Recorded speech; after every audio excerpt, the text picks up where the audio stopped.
All right, chapter 11 of A Long Walk to Water.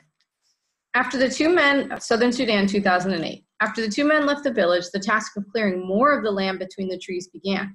It was very hard work. The smaller trees and bushes had to be burned or uprooted, and the long grass had to be skied, I don't know, the long hook thing that the Grim Reaper has, and hoed away under. It was dangerous work too, as poisonous snakes and scorpions hid in the grass.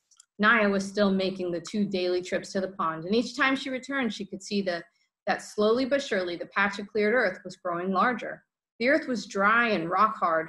Naya felt puzzled and doubtful. How could there be water in such a place? And when she asked Depp the question, he shook his head. She could see the doubt in his eyes too. Southern Sudan and Ethiopia, 1985.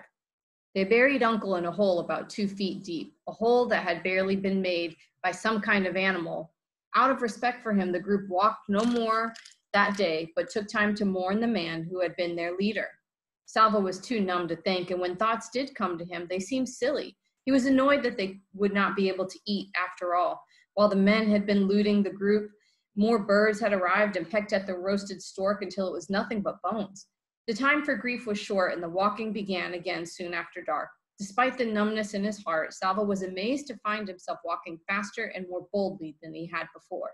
Mariel was gone. Uncle was gone too, murdered by those Noor men right before Salva's eyes. Mariel and Uncle were no longer by his side, and they never would be again. But Salva knew that both of them would have wanted him to survive, to finish the trip and reach the Etang refugee camp safely.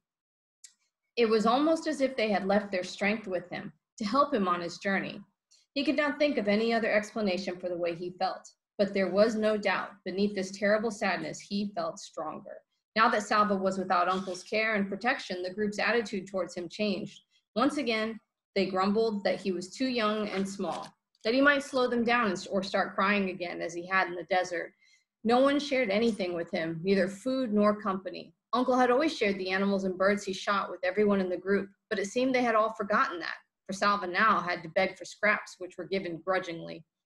The way they were treating him made Salva feel stronger still. There is no one left to help me. They think I am weak and useless. Salva lifted his head proudly. They were wrong, and I will prove it. Salva had never before seen so many people in one place at the same time. How could there be this many people in the world? More than hundreds, more than thousands, thousands upon thousands. People in lines and masses and clumps, people milling around, standing, sitting, or crouching on the ground, lying down with their legs curled up because there was not enough room to stretch out. The refugee camp at Etang was filled with people of all ages, men, women, girls, small children, but most of the refugees were boys and young men who had run away from their villages when the war came.